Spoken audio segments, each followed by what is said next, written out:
Chapitre 6. Ghislaine. 20 heures venaient de sonner quand Ghislaine ouvrit la porte de l'appartement qu'elle partageait avec Martin, son mari. C'était une belle jeune femme de 31 ans, au mieux de sa forme.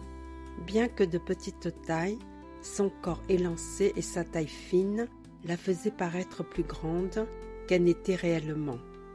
Son élégance naturelle lui conférait un charme certain qui ne laissait pas indifférents les hommes qu'elle rencontrait. Elle était sans conteste la meilleure vendeuse esthéticienne du magasin renommé des Champs-Élysées qui l'employait. Les nombreuses clientes françaises ou étrangères qui se pressaient dans cet établissement ne tarissaient pas d'éloges à son égard. Elle avait même au fil du temps réussi à se constituer un fonds de clientèle fidèle qui ne jurait que par elle. Elle était adorable et détestait les conflits de tous ordres. C'était une bonne collègue, franche et honnête, qui ne marchait jamais sur les plates-bandes des autres et ne se préoccupait que de ses propres affaires. Les petites querelles, les jalousies mesquines qui parfois perturbaient ses collègues ne la concernaient pas. Cependant, elle n'était pas naïve et savait parfaitement que son succès ne manquait pas de susciter bien des sentiments de rivalité. Conflit larvé qui n'avait pas seulement comme origine ses succès commerciaux, il était décuplé par l'attitude équivoque du responsable du magasin qui fréquemment la citait en exemple. Et ce n'était pas seulement pour son travail, aussi efficace soit-il, qui lui faisait ses compliments. Chacun se rendait compte que depuis plusieurs mois, il lui faisait une cour aussi peu discrète qu'inefficace. Car elle était une femme fidèle à son époux. D'ailleurs, depuis quelques semaines, trouvant que la situation devenait gênante, elle avait plusieurs fois songé à donner sa démission. Tout n'était pourtant pas rose dans sa vie personnelle et à maintes reprises, elle avait rêvé de se laisser tenter par une aventure amoureuse. Elles étaient nombreuses qui s'offraient à elle et seule son indécrottable honnêteté l'avait dissuadée d'y donner suite. Par ailleurs, elle n'ignorait pas que ce n'était pas vraiment le moment d'abandonner son gagne-pain. La situation économique du pays n'était pas favorable et elle était depuis longtemps la seule à faire bouillir la marmite. Martin, qu'elle aimait sincèrement, était loin de l'homme idéal. Certes, il était aussi un mari fidèle et loyal, mais il était porteur d'une tare indélébile dont elle ne parvenait pas à s'accommoder. Ce qui, au début de leur mariage, l'amusait plutôt était devenu, avec les années, une cause permanente de conflits. « C'est une feignasse congénitale », confiait-elle à son amie Nadine quand elle parlait de son mari.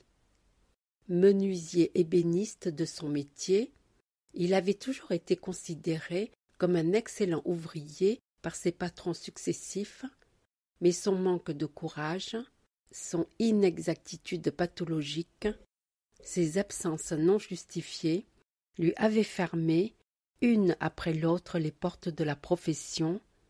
Depuis 2 ans maintenant, à la suite d'un dernier licenciement, il était inscrit au chômage. Quand Ghislaine sentait l'exaspération l'envahir, elle lui préparait 2 ou 3 lettres de candidature qu'il envoyait consciencieusement en priant le ciel pour qu'elles n'aboutissent jamais à une embauche.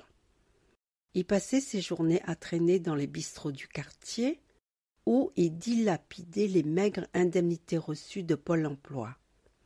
Et dans peu de temps, pensait-elle, il ne recevrait plus rien. Elle aimait malgré tout, et par gentillesse ou par lâcheté, elle ne parvenait pas à lui en vouloir vraiment pour son manque de réactivité, pas plus que d'être obligée d'assumer seule les finances familiales. S'il ne s'était agi que d'argent, les choses auraient pu durer longtemps. Pour une cause inconnue, dégoût de lui-même ou toutes autres raisons, il s'était soudain mis à la négliger. En dépit de tous les artifices qu'elle savait employer pour le motiver, il ne lui faisait plus l'amour. Il ne refusait pas réellement ses avances, mais il s'arrangeait pour se coucher avant elle et dormait ou faisait semblant quand elle le rejoignait. Souvent même, il restait couché une grande partie de la journée, qu'elle soit présente ou pas dans l'appartement. Au début, elle avait naïvement pensé qu'il était certainement en train d'entrer dans une phase dépressive due à sa situation et qu'il suffisait de lui suggérer de consulter un spécialiste pour que les choses s'arrangent. Mais toutes ses tentatives pour lui faire accepter cette solution s'étaient heurtées à un refus catégorique. « Je te vois venir, disait-il. Tu veux te débarrasser de moi et me faire passer pour un fou. » Ce soir, l'appartement était silencieux. Elle pensa, il n'est pas encore rentré, je me demande dans quel état il va encore revenir. Une grande lassitude l'envahit, j'en ai marre, vraiment marre. Je me demande combien de temps encore je vais pouvoir tenir. Sa surprise fut grande quand elle pénétra dans leur chambre pour déposer son manteau dans la penderie, de constater qu'il était là, profondément endormi, tout habillé sur le lit. Une vague de frustration envahit Ghislaine. Elle n'en pouvait plus. Elle se précipita vers lui et commença à le secouer comme un prunier. Il se réveilla en sursaut, et l'air effaré, il se mit à crier. « Qu'est-ce qui se passe? Il y a le feu ?» « Il se passe que j'en ai marre, » hurla Ghislaine, « marre de toi, de ta paresse. Si tu ne changes pas, je vais te quitter et te laisser à ton triste sort une bonne fois pour toutes. » S'ensuivit une longue conversation qui dura jusqu'au petit matin. Bien entendu, ainsi qu'il avait toujours fait, il lui jura qu'il allait changer, que rien ne serait plus comme avant. « Dès demain matin, je cherche du travail, et cette fois, sérieusement, tu peux me croire. » Il n'y avait rien de vrai, pas plus dans ses serments que dans ses promesses, et elle le savait parfaitement, mais il lui fit l'amour comme il ne l'avait pas fait depuis bien longtemps. Au matin, épuisée mais ravie, elle remit à plus tard la réalisation de ses menaces inutiles. La vie reprend son cours, sans que le comportement de Martin ne se modifie d'un iota. Afin de donner le change, il lui demanda de lui écrire de nouveaux CV, que, disait-il, il ne manquerait pas d'envoyer. À 2 ou 3 reprises, il fit même l'effort de se présenter à l'agence de Pôle emploi, mais tout cela n'était qu'artifice, et elle en était parfaitement consciente. Un jour où l'atmosphère avait été particulièrement tendue dans le magasin, en raison de la concurrence entre employés, combinée à une nouvelle bévue du directeur venu vanter ses mérites dans le rayon, elle fit sur le point de laisser éclater sa colère et lui dire enfin ses 4 vérités. Pourtant, elle prit sur elle, se gourmanda pour son attitude. Elle ne voulait pas se trouver en position délicate. Pourquoi prendre le risque de se faire licencier pour faute grave, alors qu'il y avait des moyens plus intelligents de se faire renvoyer avec indemnité? Elle allait y réfléchir. En attendant, elle allait demander 3 semaines de vacances, et cela sans discussion possible. De toute façon, elle y avait droit, elle ne faiblirait pas. L'entrevue qu'elle sollicita sur-le-champ fut orageuse. Le patron était furieux, invoquant le manque à gagner qu'occasionnerait son absence, le retentissement sur le chiffre d'affaires et le mauvais exemple qu'elle donnerait à ses collègues. « Vous comprenez, Ghislaine, j'ai une grande confiance en vous, vous êtes le moteur de ce rayon. Vous ne pouvez pas vous éloigner ainsi. » Elle resta ferme et n'en démordit pas, mettant en balance sa démission immédiate. Son coup de bluff réussi, contraint et forcé, Il lui accorda tout ce qu'elle demandait. Elle avait prévu de faire débuter son congé en fin de la semaine. Elle était heureuse et fière de sa victoire. Pour la première fois de sa vie, elle s'était rebellée contre sa terne existence, les exigences de son métier et la dictature que son chef avait l'habitude d'exercer sur ses employés.